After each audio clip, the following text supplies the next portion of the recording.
SD4H seminar, but really glad. I got to continue. This is being recorded.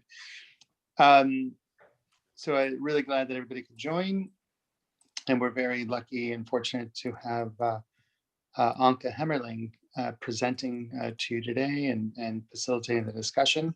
She's going to be talking about empowerment, I think, with a focus on women's empowerment. I've known Anke since 2007. She was at Berkeley at that time, and I convinced her to come to UCSF. She now has one leg in each of the institutions spanning the Bay. Her focus of a lot of her work on training is around women's empowerment and women's health and reproductive health issues.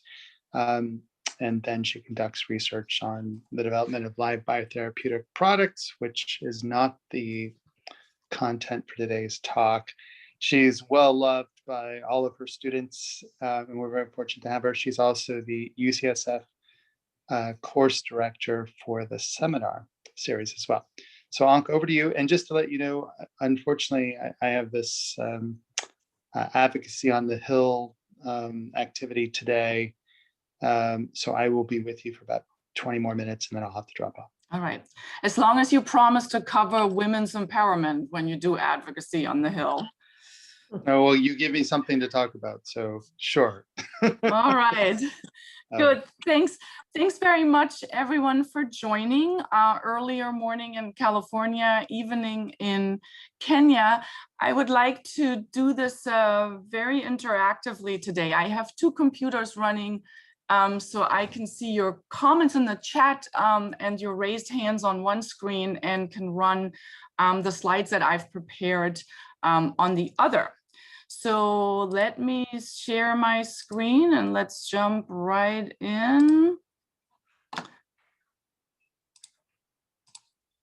Okay.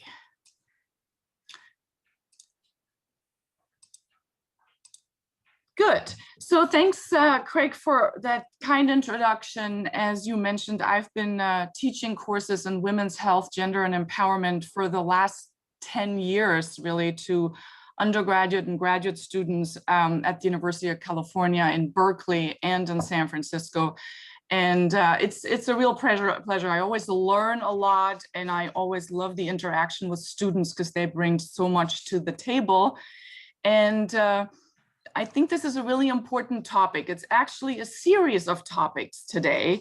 We're going to start with introduction and concepts, and then we'll have another session on March 11th about, Luisa, I think the tentative topic is women's empowerment policy and development, or something covering those spheres.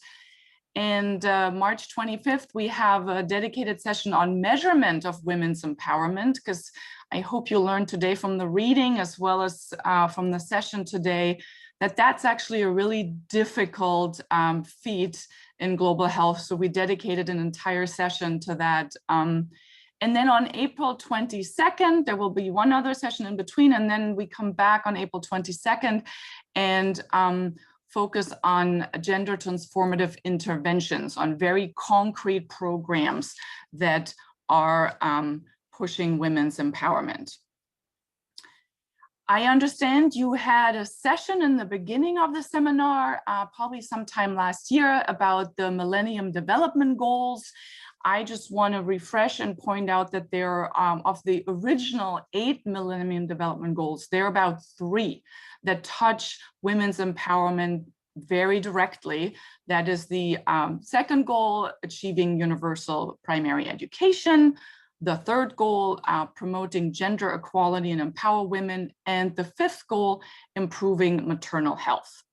What you may not know in as much detail is the story behind those goals and how they actually made it into the Millennium Development Declaration.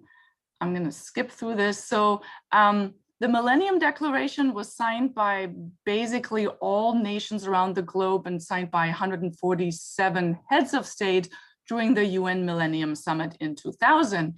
And as you can see, And then the goals actually came a year later, and there were several UN agencies, the World Bank, and the WHO involved in drafting these goals. And the timeline was set to be completed by 2015. But when you look at the final picture from the summit and the gender representation on this photo, you may not be surprised to hear that actually at first, the reproductive health goals and women's empowerment goals were actually deliberately excluded from the Millennium Development Goals early draft versions to avoid controversy.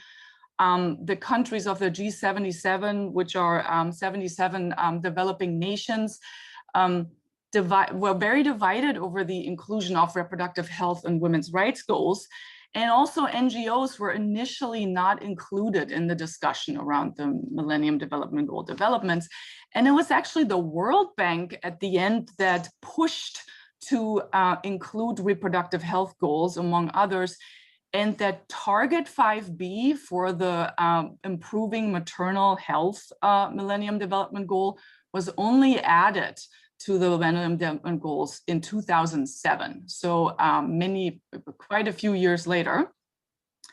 And if you look at, and you can see the goal, and that actually remains to be controversial, especially that goal, that target number 5B.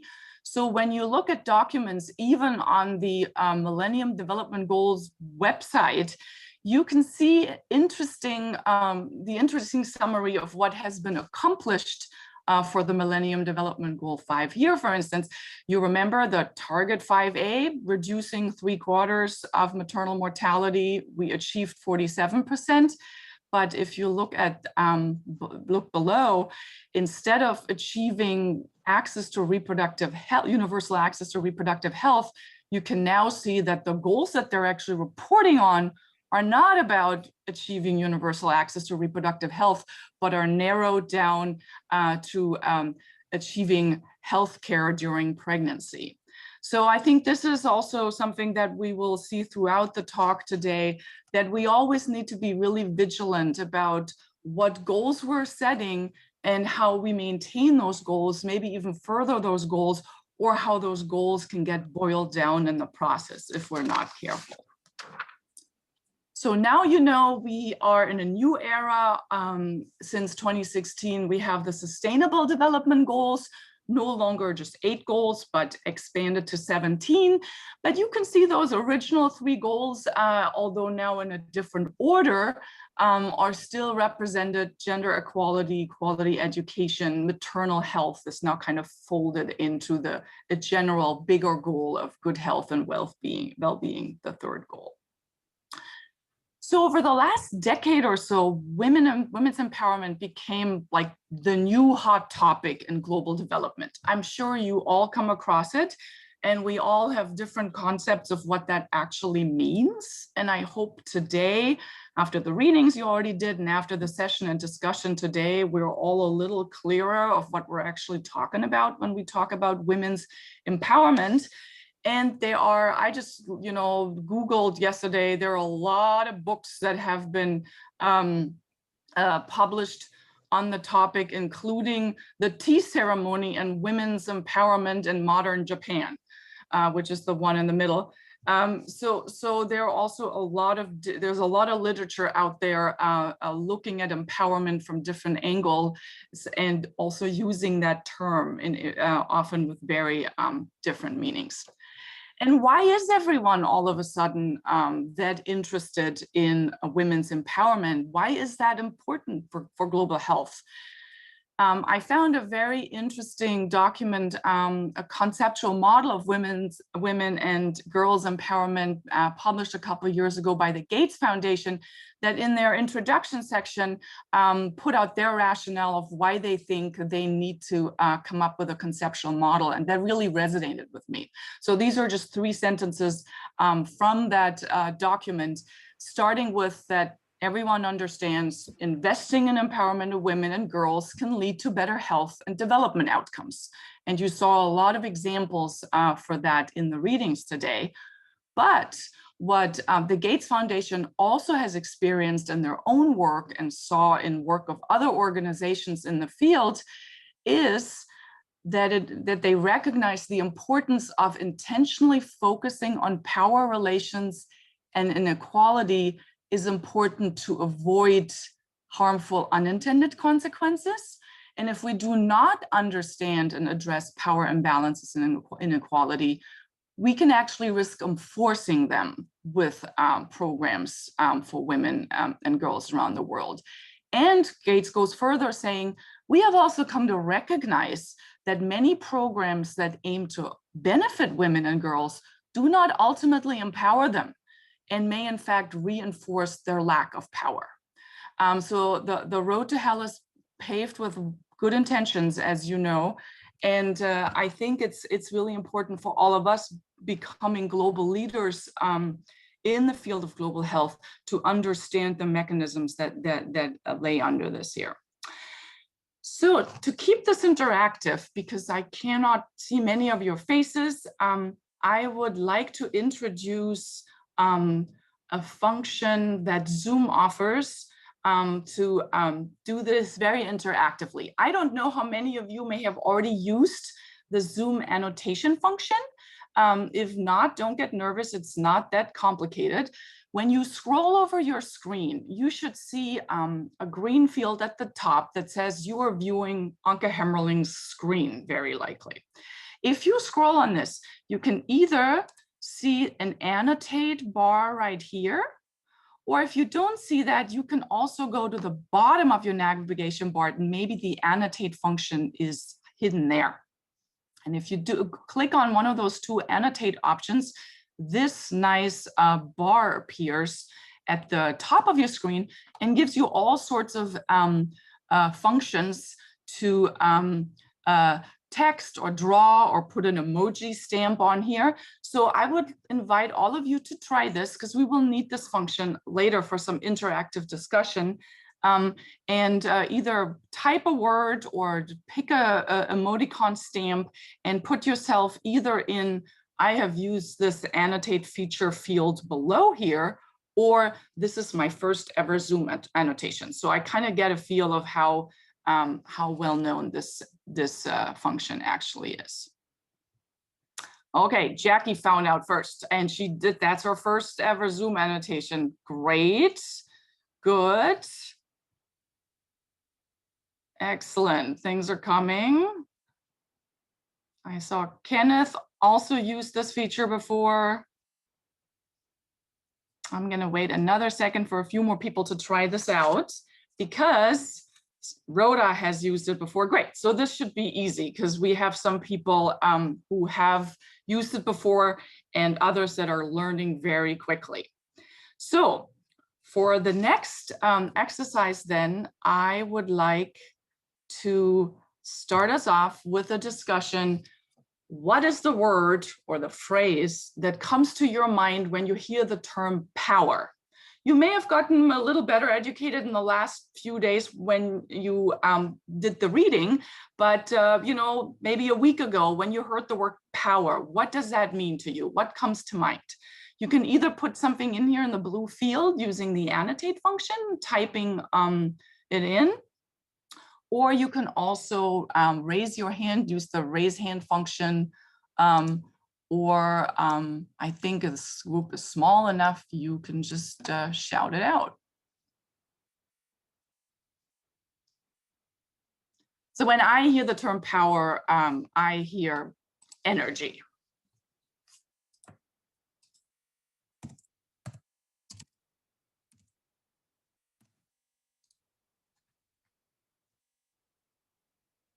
Anyone else? Control. Thanks, Rachel.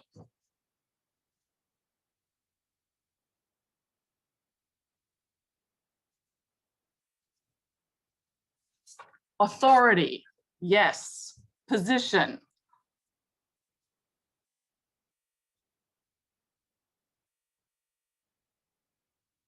Strength.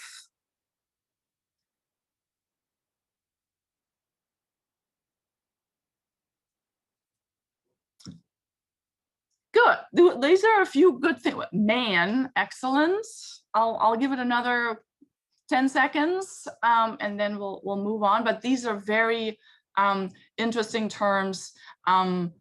Privilege, yes. And some with a more positive connotation, one with a more negative. Financial muscle, also interesting. Good.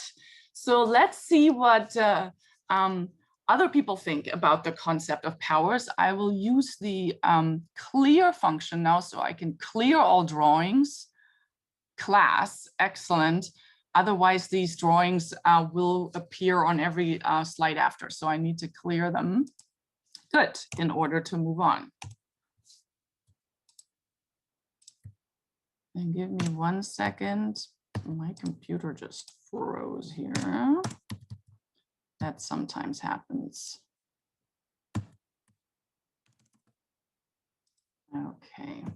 Well, so power relations are actually a field. I'm going to stop share for a second. Usually that's when I get out of this. Stop share. Yes. And then can go to the next one. Great.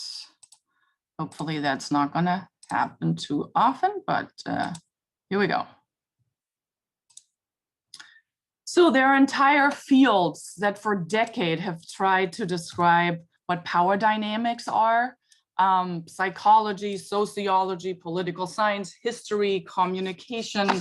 So there are a lot of different definitions and concepts around power, and they all kind of have a central focus, and that is that although a lot of people think of power as something that some people have, but others have not, so it resides with the individual. Actually, power is exercised in the interrelation between people. What relative power do actors have in relation to one another, and how does an actor exercise power? So it's really something that happens between people and between entities, and it can be either destructive when it is used to prevent someone from fulfilling their goals, or it can be constructive if it allows someone to fulfill their goals. That's pretty straightforward. That makes sense. I think it's also important to know that power relates also to the resources that are available in our environment. That's usually how power is negotiated, by access to resources.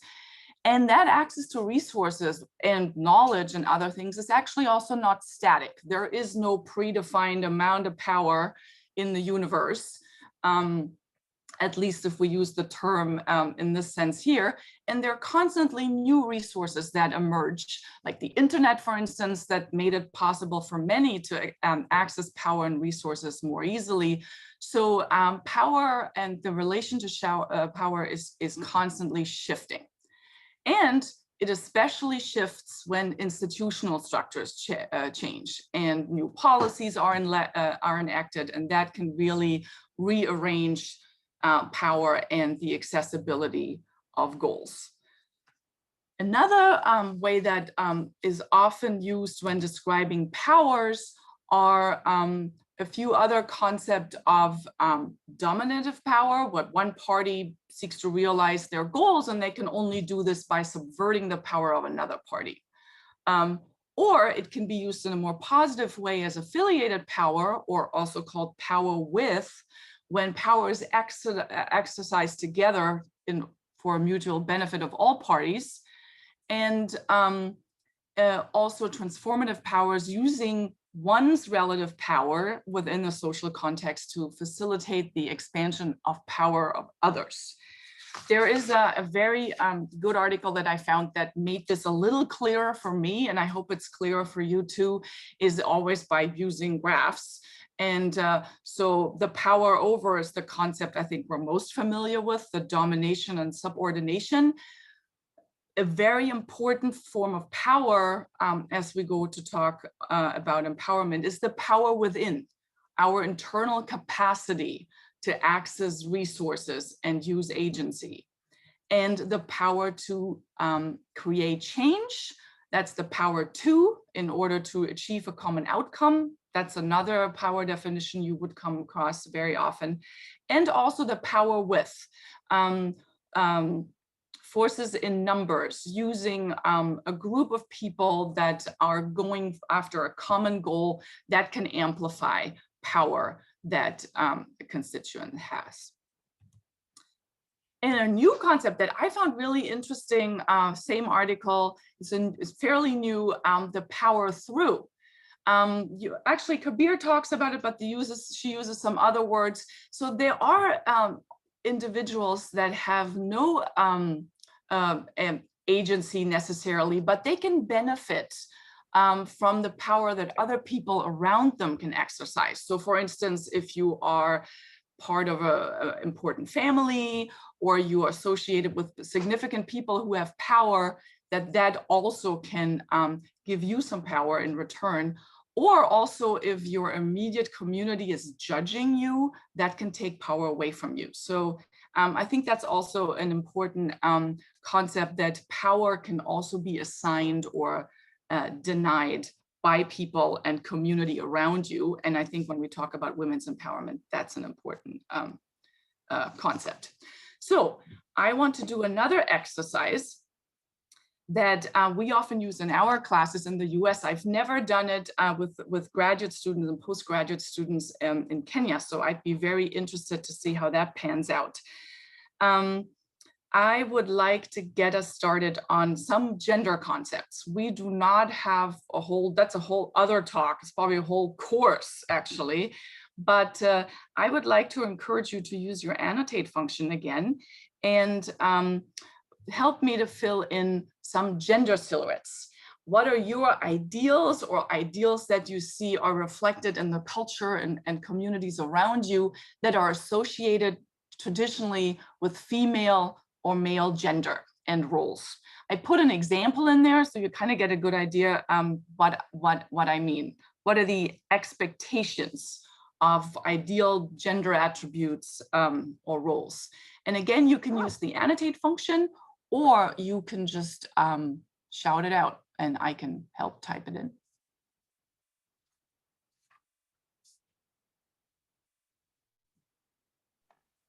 Companionship. Companionship, and that's on which side? On the male or on the female side? Both. Or the interaction between the two? Yeah. Yes. Household leadership, I see, on the male side. Anyone else has any ideas? I know you have a lot of ideas. I'll show you the ideas that my students came up last year. Decision-making, also residing on the male side. Authority on the male side. Authority.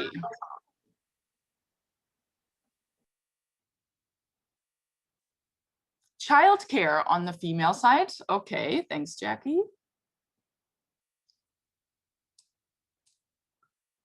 Child caring on the female side. Mm-hmm. That seems to resonate with a lot of people, comes to their mind first. Care for the sick. So women are often experienced as nurturing, cooking, caring for children, caring for the sick. Where on the male side, we have terms that are closer affiliated with household leadership, decision-making, maybe authority and power, things that we had seen earlier. Thank you. And what else? Household management, protection on the male side, exactly. Great. These are all great terms. I will clear them out so we can move on to the next slide. And my screen freezes again. Okay, I know how to do this now. I'm just going to stop share and go to the next one and come back.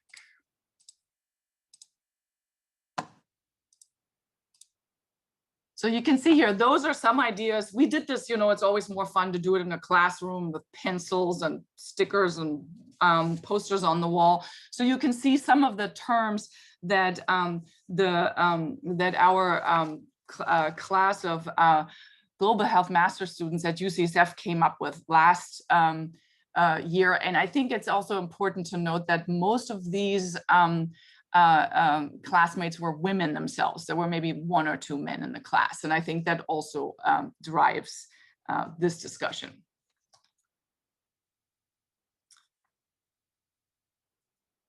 Good.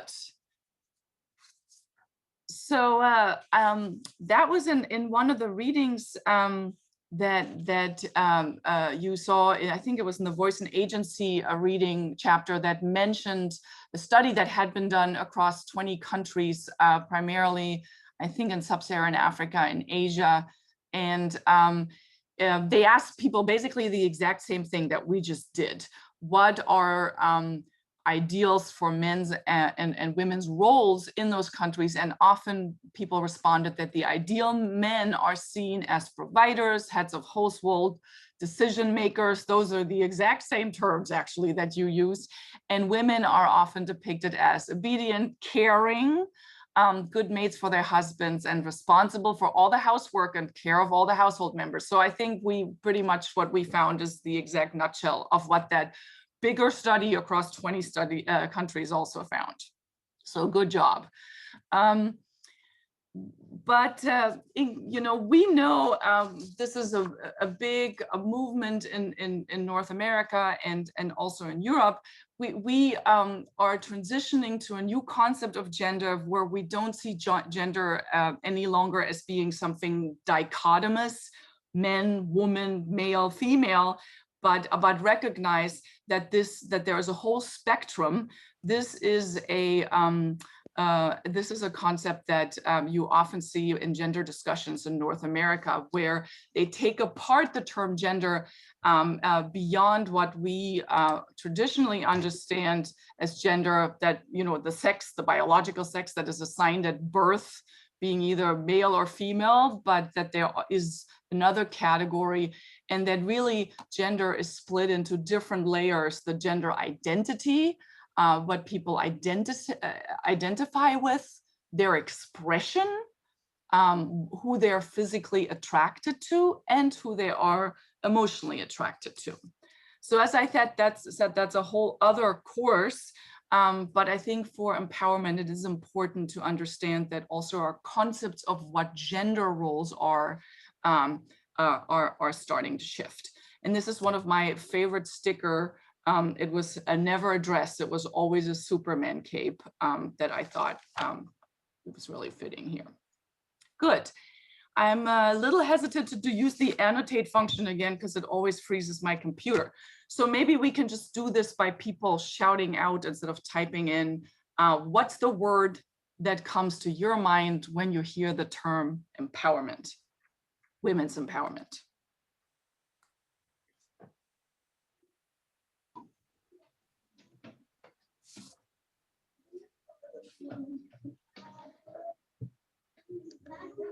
Women who can make their own decisions. They can make their own decisions. Yes, great.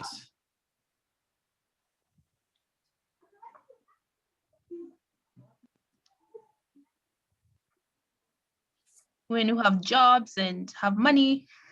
Have jobs, have money. Excellent. They're in control. They have control. They're in control. Yes. Better education. Mm-hmm.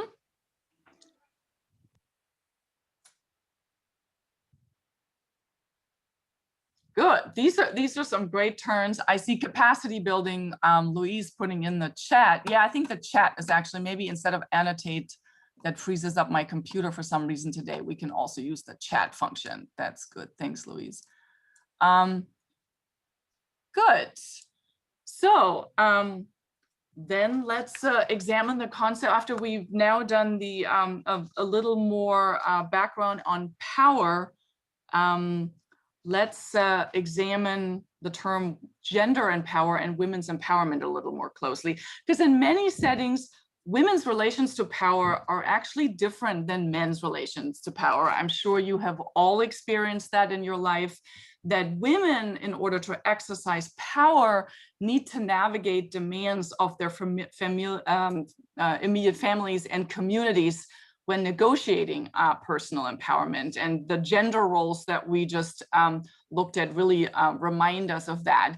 And this is an article, again, that I found from Galey and Farnworth. They're quoting someone else, actually, and I can't remember the name now, talking about the patriarchal bargain, where women have to carefully strategize within specific constraints in order to maximize their security on one side and also optimize their life options. And that is a really tricky process in many settings and assumes a high level of consciousness and forward planning that maybe cannot be automatically assumed. And since we're bringing up the term patriarchy, and this is a session about definitions, let's put in just a little slide on a definition of patriarchy as well. Social systems based on male authority and female subordination in many different fields: social, legal, political, economical. And that also there are different layers and different sites of patriarchy. And if we are thinking about changing norms and laws and practices, it is important to have these different sites and layers in mind. So again, empowerment, just like power, is often understood as something that is focused on the individual and on the capacity of that individual to achieve empowerment on their own. But again, it is actually a process that requires multidimensional transformations of power relations, and that's something usually not someone can go alone.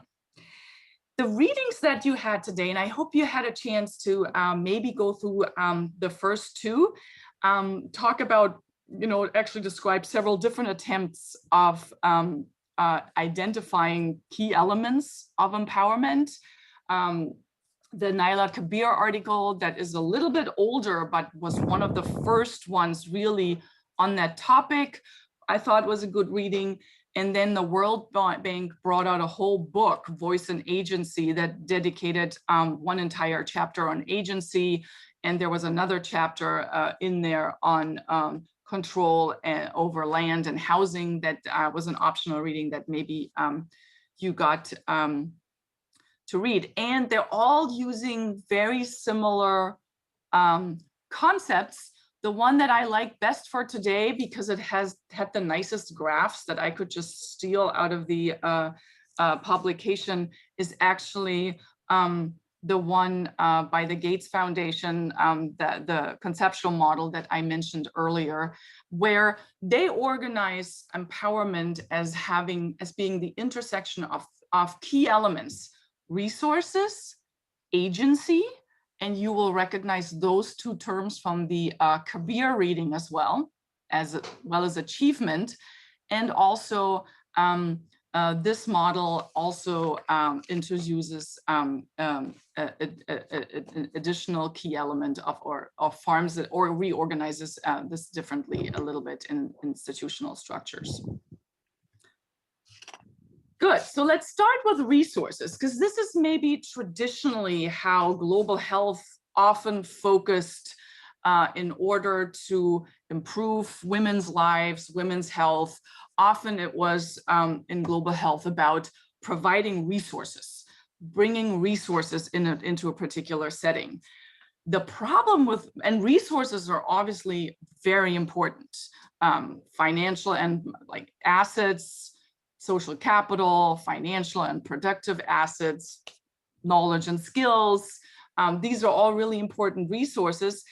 But the problem is, if the women cannot see these resources and cannot find a way to access these resources, they are not, they're not as useful as they could be, and they might even perpetuate power dynamics that lock women into traditional systems. So the access and distribution of resources really depends on the ability to see them and to access them, to claim those resources. And a big role of resources traditionally was on power within, that the woman has the critical consciousness to recognize those resources and to access them. And that is something that is that does exist and is an important part, but is something when we talk about resources, we really need to understand that this is a critical component here. So I found some interesting data on resources that I wanted to show to you here. So in 23 sub-Saharan African countries, only 12% of women actually have a bank account. But also only 17% of men have a bank account. So those gender gaps in some settings may not be that big because actually men and women both have a disproportionately low access to resources. So often those gender gaps can actually be bigger in middle income countries than compared to poorer countries. I think we're hearing some background noise. I maybe you can make sure that if you're not talking, that you can mute your line. Good. So access to bank accounts, there are definitely disparities. Another disparity with regard to resources, you can see here from a different study around the world. Young women are particularly disadvantaged in the labor market, while older women, or if you take women from a bigger age group all the way up to 64, 25% experience underemployment, and that's a big number. Among women that are 15 to 24, really almost half of these women are underemployed. But what is also interesting are perceptions of whether women should actually be allowed to hold a job for which they're qualified for, if that job is outside the home. This is a survey done in many countries around the world, and the way to read it, it took me a little bit to figure that out. They asked men and women in that sample, and you can see that to a higher proportion, like 75% in Afghanistan, for instance, men were of the opinion that women should not be allowed to leave the home, while in the same country in Afghanistan, also 50% of women are of the opinion that they should not be allowed to leave the home. So those perceptions and norms exist in men and women alike. In men, often a little bit stronger than in women, but I think it's important for empowerment work to recognize that a lot of those social norms that are existing are also internalized in women themselves, and that those social norms dictate the access to resources. Okay, and before we start a discussion in a minute, that was also a slide that I thought really summarized nicely what is needed in order to empower women economically. There are a number of factors, and that is it's not just paid work outside the house, but also the burden of unpaid care and work that women shoulder within the house, and that might keep them from actually being able to take a job outside. The social protections that are afforded to women are directly related to women's economic empowerment.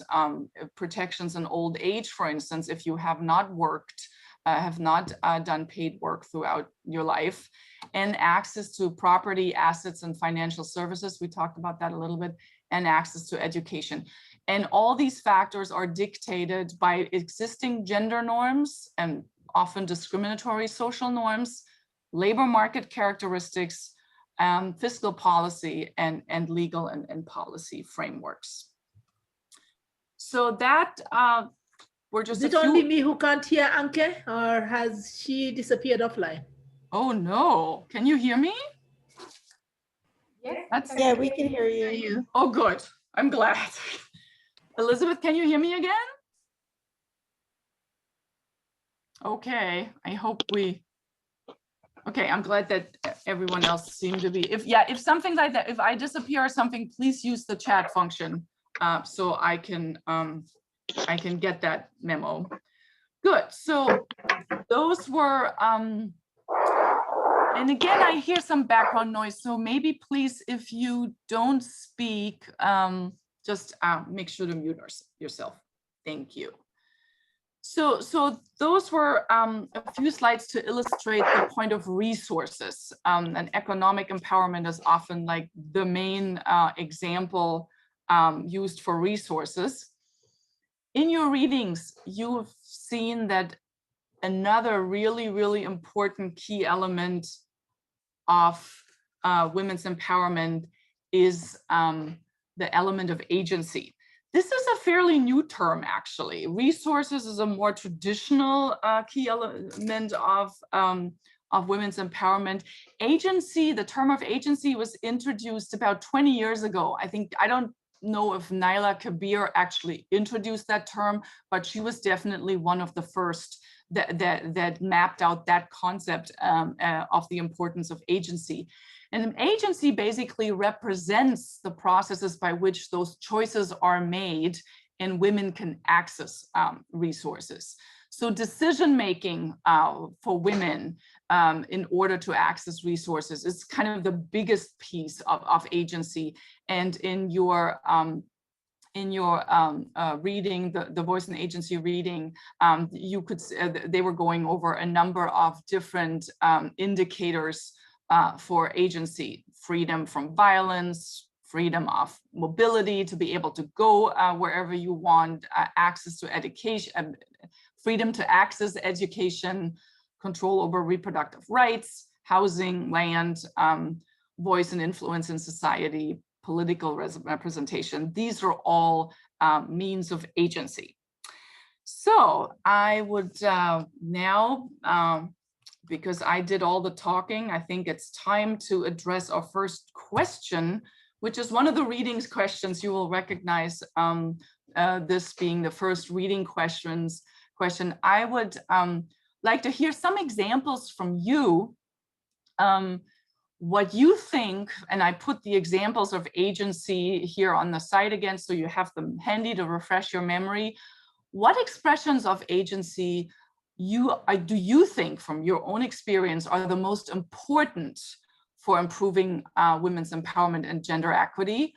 And which ones do you think are still the most constrained? And those can actually be the same thing. Things that you think are very important can also be the most constrained.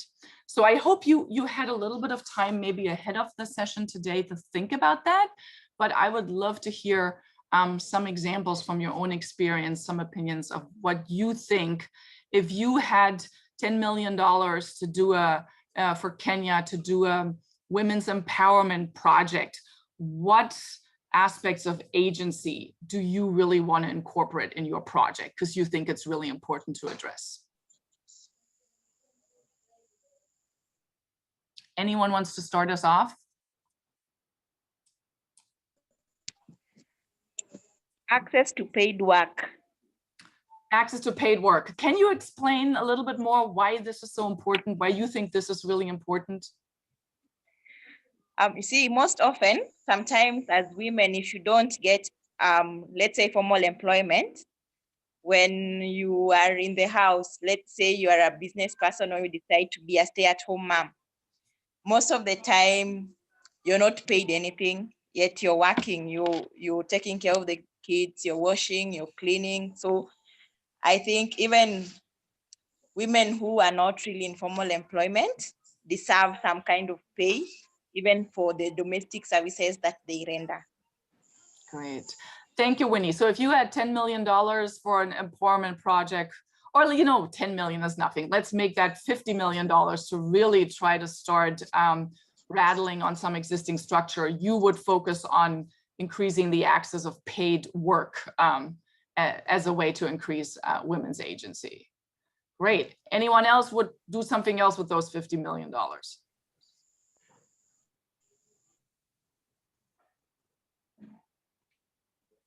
Anka, I think I would invest the $50 million in voice and influence in society. Uh-huh. So my perspective is first of all influenced by my past experiences doing some community development work and seeing how the lack of voice and influence in the community really just pushes women on the margin in terms of both decision making and benefiting from the project itself. So I think that the point you had raised earlier about World Bank recognizing that even sometimes projects that are implemented for the main purpose of benefiting the women end up not achieving that goal, or even sometimes having very adverse effects because of the issue of voice and influence. I think that with voice and influence, women, step into a place where they gain more power in terms of decision making. And when they have that power in decision making, then they can be able to contribute to decisions around, work, whether it's paid or not, or control over land. Once you have that voice and influence, I think that in a way, your reproductive rights, gaining education. All right, so that's what I feel, that voice and influence is just one of those areas that has a lot of potential, but not yet well invested in. Thank you, Jackie. I thought I saw a raised hand for a minute, but now I can't see it anymore. So maybe someone changed their mind. Someone else has a pitch for $50 million to improve agency for women in Kenya. Can I add? Studies have also shown that when women come together in a form of a welfare or partnership, they are likely to have impact in whatever activity they want to conduct. And so having this $1 million, bringing the women together in a form of partnership, a community-based organization, or something like a welfare that bring them together, either in a business way or in a business way, would likely promote them to learn from each other, thereby getting more strength and consolidating their capitals, their finances, and even their thoughts, leading to some progress in a bigger way, as opposed if they were to have the capital and work as individuals. Thank you. Thank you, Caleb. Another very important aspect. I think we touched on quite a few of them now. Maybe we hear one or two more. For me, can I go? Yes, please, Rhoda. For me, education. I think if women are educated, the world will be a better place.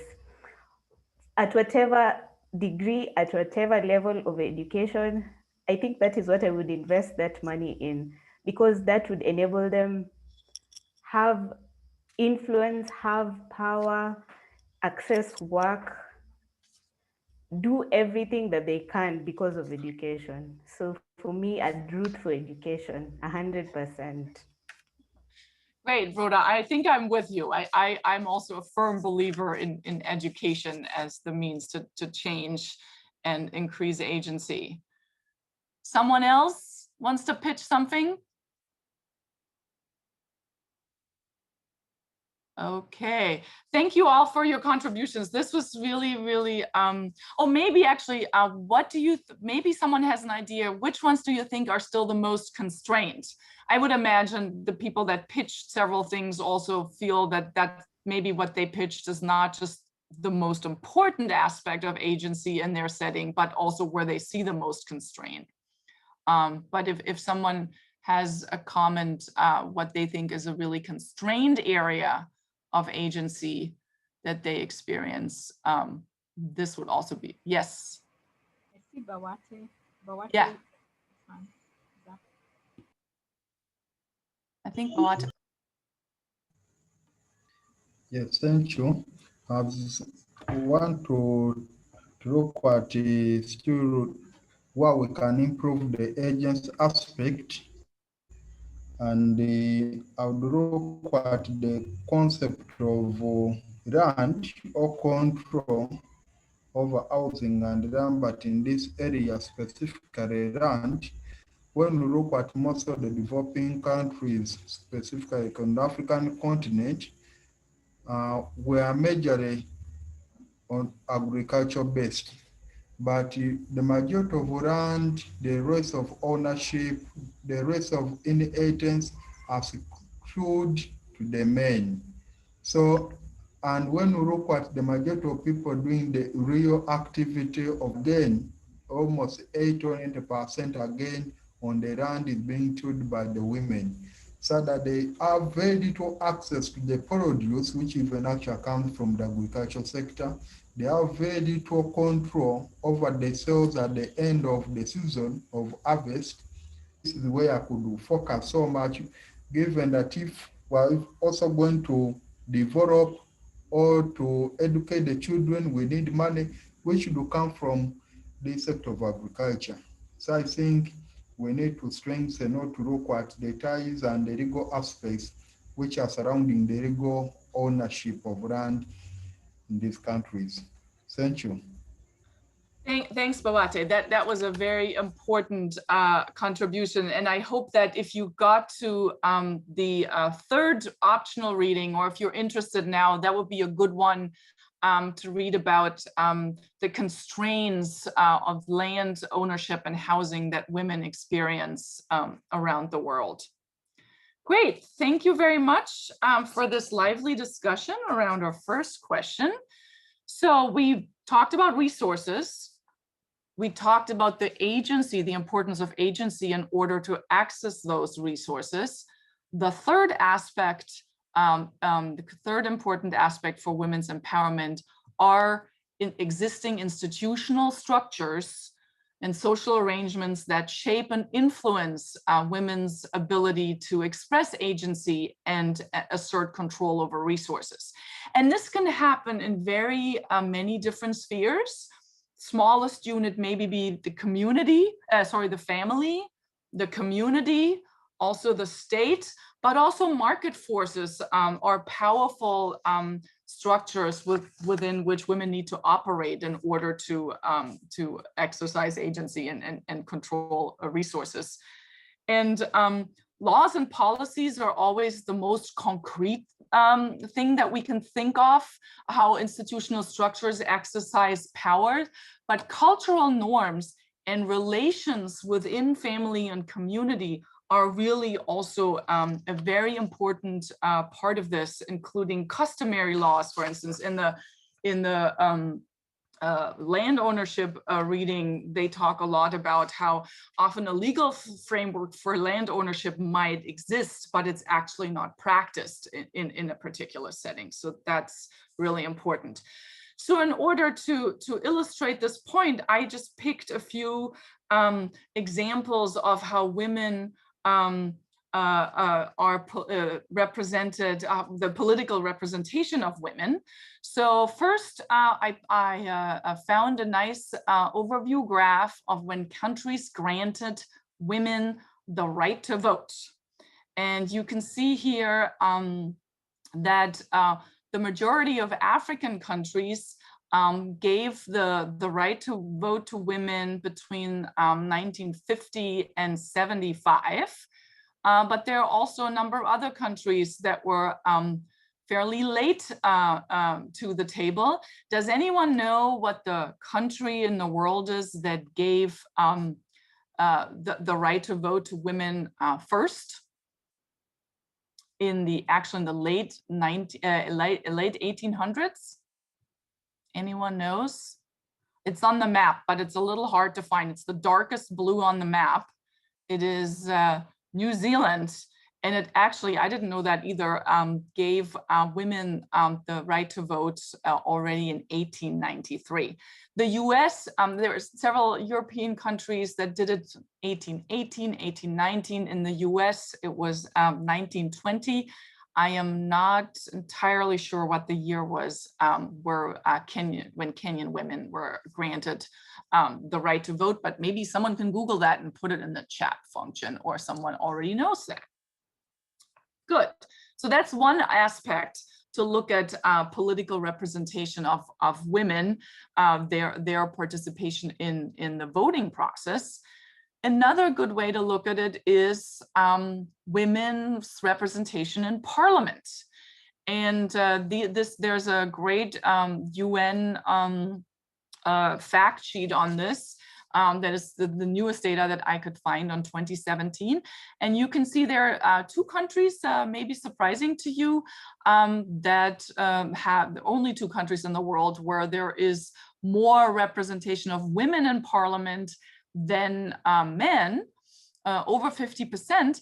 But actually, if you look at the difference of the lower house and the upper house, you can see that if women have significant representation in parliament, it more often actually is in the lower house if the parliamentary system in a country actually has those two houses. Not all of them do. So that was interesting. Does anyone know why Rwanda is on the top position here? Maybe someone can try to explain that.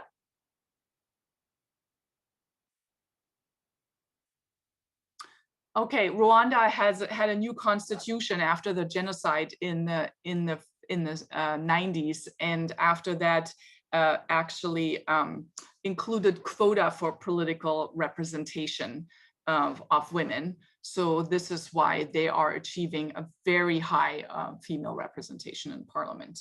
And you can see that, so this is just the top of the map. This is the whole map, and you can see at the bottom, I put in a legend that the numbers, the colors aren't necessarily in a good order, in my opinion, but you can see that anything that is red, orange, yellow, and green has less than 25% of women being represented in parliament. So there's a lot of work left to do here to increase agency for women. And this is a table you might recognize from the second reading, giving a nice overview on the legal restrictions that married women face in countries around the world with respect to being able to choose where they live. Many countries of the world give that right to the men in the household. Conferring citizenship to their children is restricted for married women in a lot of places. In many countries, they need the permission of their husband in order to get a job. Interestingly enough, Bolivia is among them, although Bolivia has the second highest political representation of women in parliament. Go figure. I don't know how to explain that, but that's something that stuck out to me that I found interesting. And we talked about the importance of mobility earlier too. Traveling outside the home is restricted for women in a number of countries around the world, and traveling outside the country also often needs the permission of the husband or the father in those settings. So this is overall pretty sobering data on political representation of women, I thought.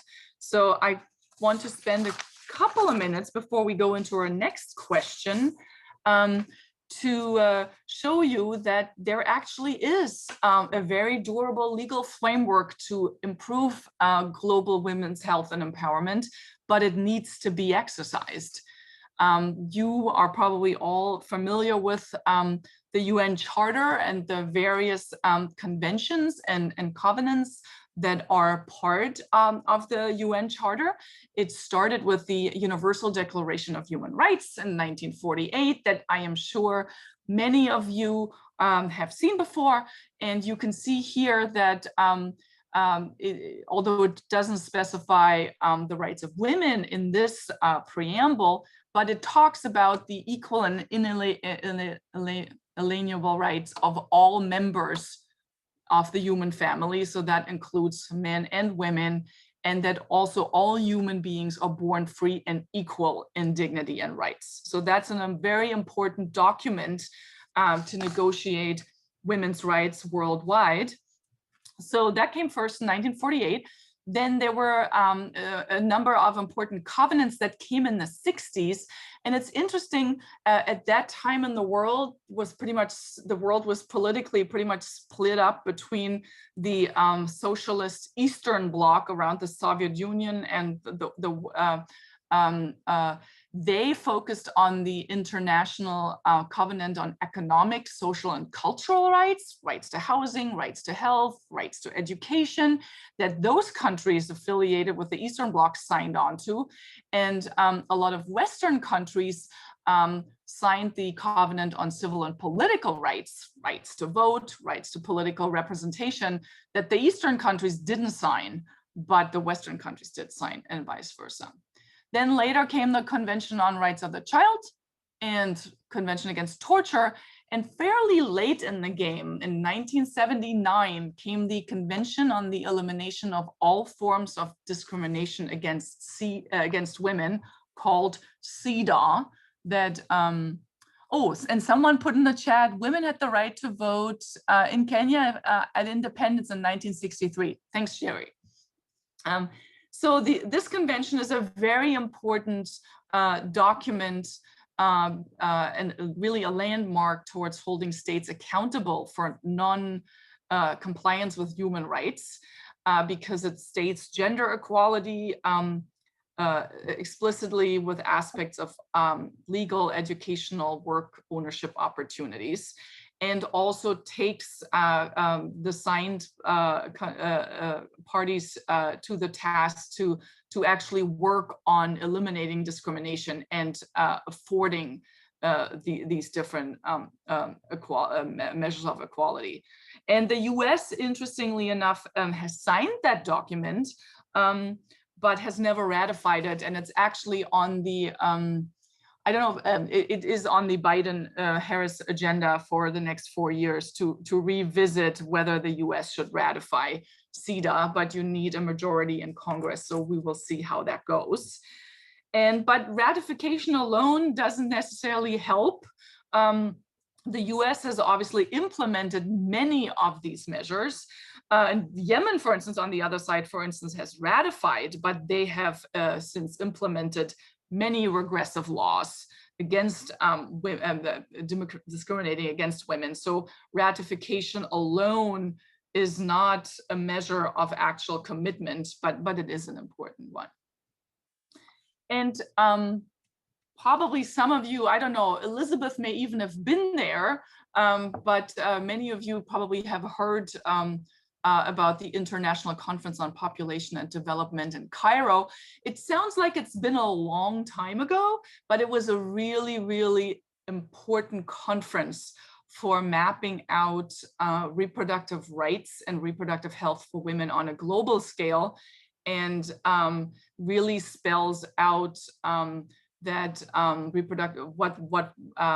what is understood under reproductive health, and that it also, for instance, includes a satisfying and safe sex life. So not just focused on reproduction, but also reproductive and sexual health, and having choice and freedom to decide how many children to have and who to marry. Good. So let's get ready for our next question. Here, just an overview of how there are important documents, CEDAW and the Cairo Program of Action and the Beijing Platform of Action. The Beijing Conference was in '94, that spell out explicitly the commitment to these reproductive human rights. These are all really long documents, but it's interesting to read the fine print here. So let's get ready for our next question. Again, now that we heard a little bit about political representation and institutional structures, we had a lot of good examples about agency that focused on one particular aspect of agency.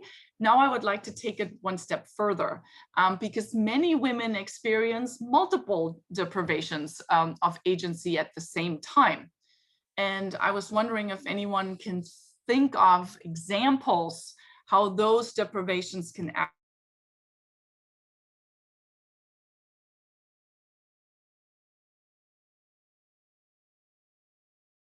And to give you an example of what I mean, and there were a lot of examples in the Kabir paper as well as in the Voice and Agency paper for that.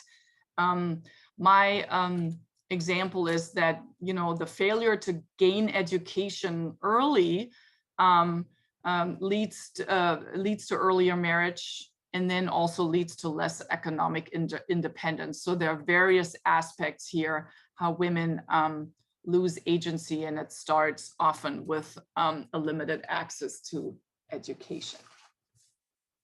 Does anyone else have another example they can think of how many different types of agency deprivations can be related or have compounding effects?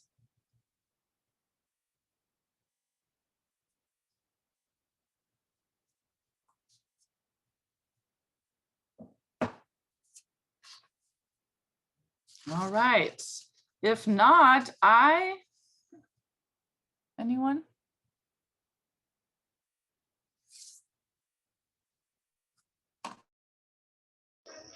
Yes.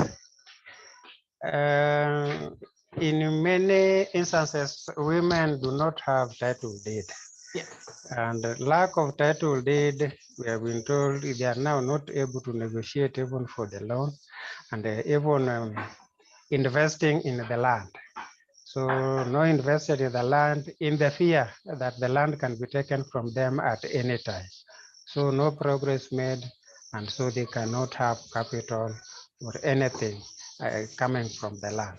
Such kind of fear without a title deed makes them just be reluctant and hesitant to progress. Just that. Thank you.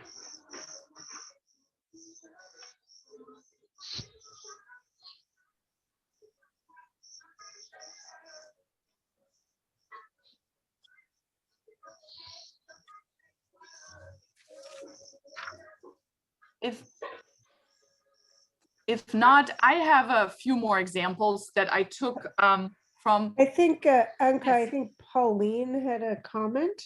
Oh, okay. Great. Thank you. Yes. Thanks, Pauline. Harmful practices like female genital cutting or female genital mutilation lead to early marriage, no education, no job opportunities. Another great example. Thank you, Pauline. I found a few examples in the reading how, I think that was in Indonesia, how education, better education for women leads to less stunted growth in children. I think that's another positive example. If you do the flip side of this, how achieving one level of agency can also positively affect another one. Maybe that's the easier question to ask, to not go from the negative way, but to go from a positive way of how gaining agency in one aspect can also increase agency in another. The example that I had here is access to paid work often leads to increased participation in household decision-making. Any other examples by someone, either speak it out or put it in the chat about either positive or negative effects? I mean, I'll just bring us back here, Anka, to Shamba Maisha, but increase access to livelihood.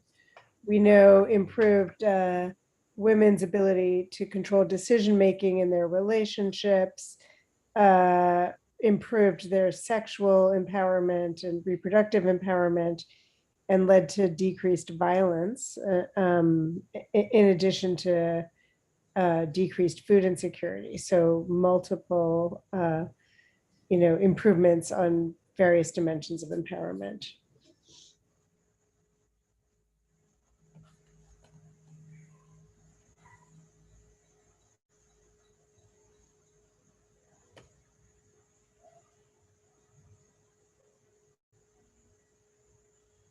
And Anka, there's a few examples in the chat, but I think you're on mute.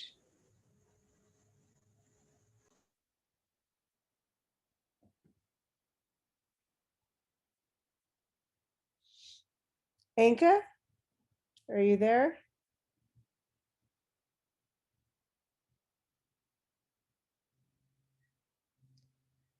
Let me just. Sorry, I have dropped off. I'm not seeing her. I see her there, but she. Yeah, I'm sorry. Can you hear me? I can see you on my second computer now. I had a tech issue with my first computer. Can you hear me? Yes. Yes. We can hear you now. Perfect. I hope that, so that was a good time for my technology to collapse. I hope you were able to continue the conversation. Are Well, there there's any? a lot of comments. Yeah. People gave a lot of great examples. Yeah, I can see a lot of great examples. Poverty just predisposing to gender-based violence, child labor, preventing girls from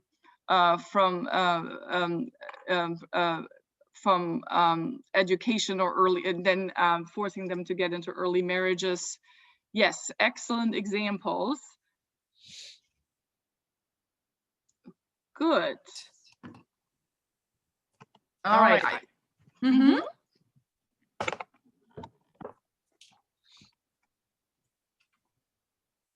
Any other examples?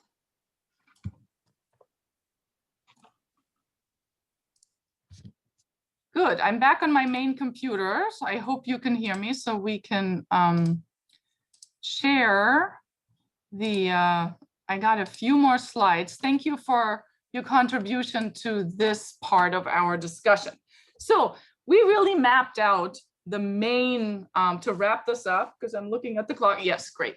The main components that many empowerment frameworks used are, and that I hope that you will remember after this talk, is the resources, the role of agency, and also the role of the institutional structures, those three.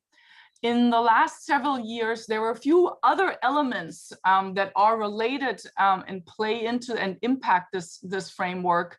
There is intersectionality, the role of men and boys that are critical contributors to either increase or be barriers to empowerment of women and girls. There's a lot more work done for that.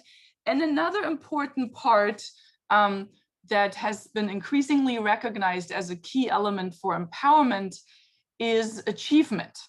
That actually, after women do all this work to achieve agency and access resources, it is really important that achievement becomes part of this framework and of this measurement. So you may remember that's like one of the first big definitions of women's empowerment by Naila Kabir, who identifies these three interrelated dimensions: resources, agency, and achievements, and really talks about the importance of achievement as being a part of this framework.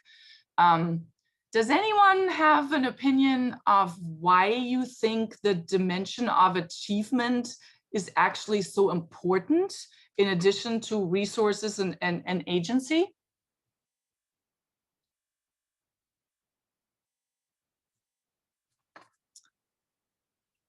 I don't know if you had a chance to think about that reading question ahead of time. That is something that has not occurred to me when I started out looking into women's empowerment, what the importance of this dimension. But if women put in the energy to increase agency and access resources, but they don't see that their lives actually improve, that the trouble of rattling social norms around them and the significant risk that many women are taking, trying to exercise agency, if they don't see that that actually works for them, that it improves their situation, that it improves their social standing, that it improves the life of their children, then they will very likely say that this is not worth the trouble. So achievement is a really, really important category, and it's important when we design programs that focus on women's empowerment, that we really pay attention to this category as well. Good. So this wraps up. I just have a few more slides to wrap this up today. So the good news, we heard a lot of examples today how women's empowerment still is lacking in so many aspects in so many places around the world. But I think what I hope you take home after this lecture is that the decades of activism and research around this topic actually did create awareness. And we now, global health leaders have an understanding of that it's important to address women's empowerment within the whole context, to frame it as a human rights issue, and to operationalize a human rights framework for women's empowerment. And including the specific women's health goals explicitly into the Millennium Development Goals, but also into the Sustainable Development Goals, really was an immediate effect of that work coming out of working on reproductive rights and the conferences in Beijing and Cairo. I also see Winnie had a comment in the chat that I missed. Achievements boost self-esteem and self-confidence. Absolutely. I think that also goes to illustrate how important achievement really are in that equation. So another thing that Kabir also stressed and wants us to remember, that transforming power and empowering individuals in order to improve access to resources, we need to examine what the access to resources currently are in a setting. And that resource can be economic power, knowledge, other things, that we need to review the policies, the laws, or the institutional changes that are needed in those settings to facilitate women's empowerment. And that this is often not a process that is initiated from above, but it is a process that is initiated at the bottom and goes up.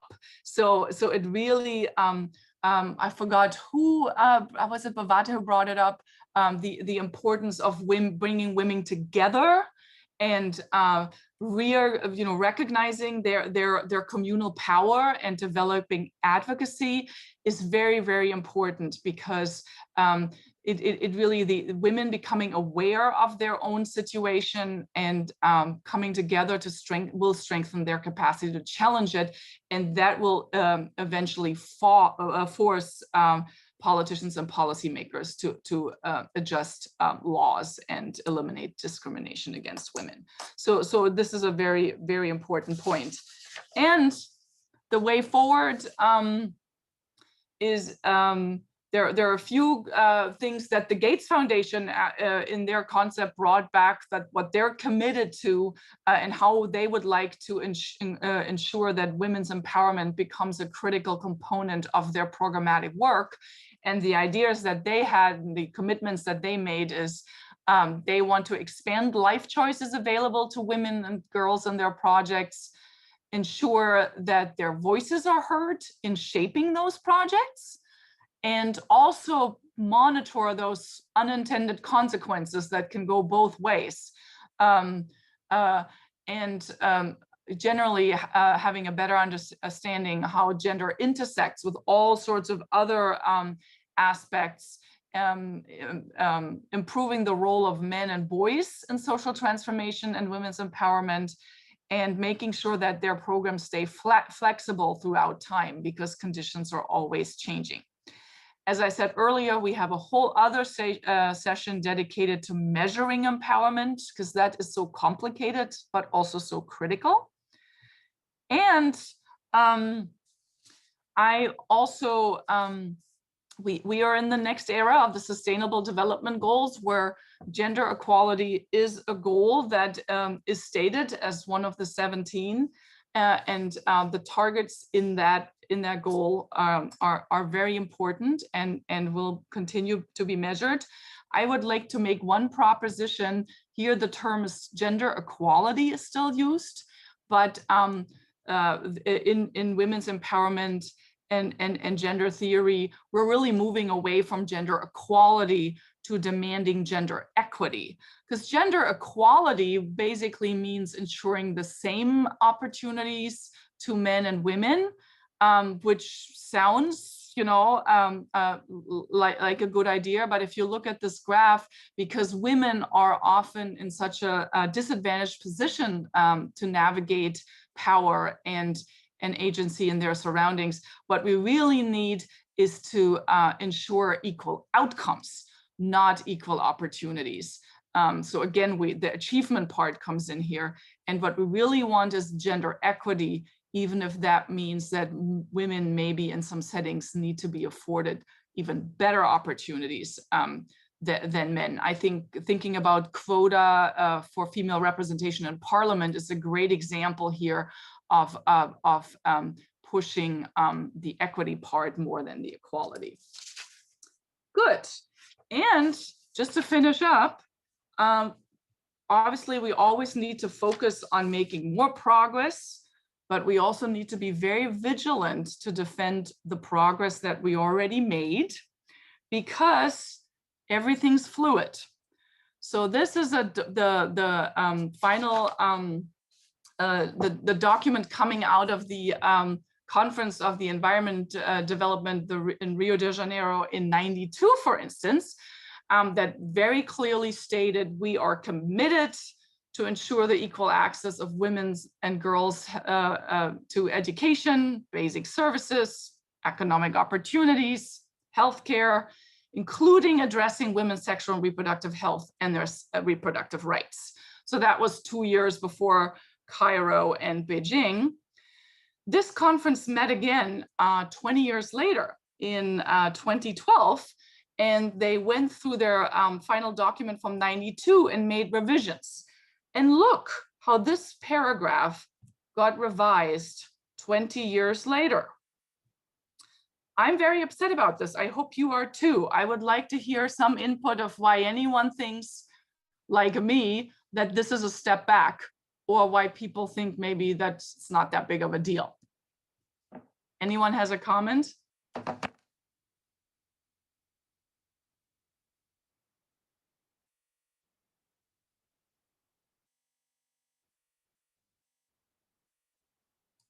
Don't be shy.